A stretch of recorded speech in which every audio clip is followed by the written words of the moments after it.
Good evening. I'm Karen Pence. My husband is Vice President Mike Pence. 100 years ago today, the 19th Amendment was adopted into the United States Constitution, guaranteeing women the right to vote. Because of heroes like Susan B. Anthony and Lucy Stone, women today, like our daughters, Audrey and Charlotte, and future generations, will have their voices heard and their votes count.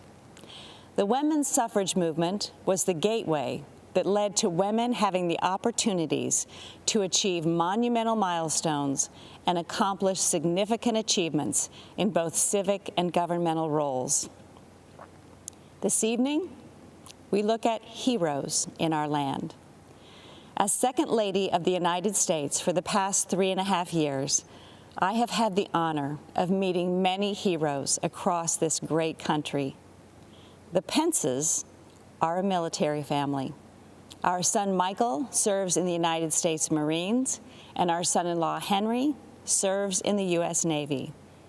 And one of my key initiatives is to elevate and encourage military spouses. These men and women, like our daughter Charlotte and our daughter-in-law Sarah, are the home front heroes. I have been privileged to hear so many stories of selfless support, volunteer spirit, and great contributions to the armed forces and our communities.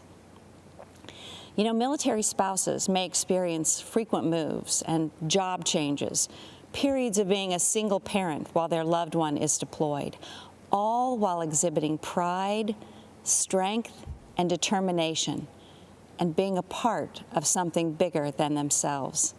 To all of the military spouses, thank you. President Trump and Vice President Pence have been supporting our United States Armed Forces, including our military families, on a significant scale. While traveling throughout our nation to educate military spouses about policy solutions that President Trump has promoted involving real, tangible progress in military spouse employment, I have been inspired to meet heroes like Lisa Bradley and Cameron Cruz. These military spouses decided to start their own business, Our Riveter, named after the Rosie the Riveter campaign used to recruit women workers during World War II. Our Riveter makes beautiful handbags designed and manufactured exclusively by military spouses. And many of those spouses live all over the country. They prepare and send their section of the bags to the company located in North Carolina, where the final product is assembled. Military spouse hero Jalon Hall Johnson in Billings, Montana, is a culinary artist who had dreamed of starting her own restaurant. Working with the Small Business Administration's Development Center, Jalon started her restaurant, The Sassy Biscuit, and she just opened a second restaurant in Dover, New Hampshire. And as the Second Lady, I've also been able to bring awareness to a form of therapy for our heroic veterans suffering from PTSD. Art therapy, facilitated by a professional art therapist, is especially effective with post-traumatic stress disorder. Master Gunnery Sergeant Chris Stowe, a Marine veteran I met in Tampa, who deployed for combat in Iraq and Afghanistan, said nothing had helped him deal with the trauma from his service in the Marines until he finally agreed to meet with the art therapist at Walter Reed Medical Center. Chris credits art therapy with saving his marriage and his life.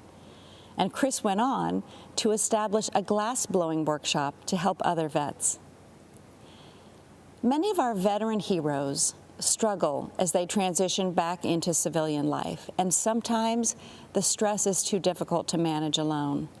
A few weeks ago, I had the honor of speaking with some amazing Americans who answer the Veterans Crisis Line. One in particular, Sydney Morgan, especially impacted me. A veteran herself, Sydney said it is the highest honor of her life until they physically walk into a clinic to receive help they deserve, and she can pass their hand to someone ready to help. In these difficult times, we've all seen so many examples of everyday Americans reaching out a hand to those in need, those who, in humility, have considered others more important than themselves. We've seen healthcare workers, teachers, first responders, mental health providers, law enforcement officers, grocery and delivery workers, and farmers, and so many others, heroes all. 100 years ago, women secured the right to vote. So let's vote, America. Let's honor our heroes. Let's re-elect President Trump and Vice President Pence for 4 more years. God bless our heroes, and God bless the United States of America.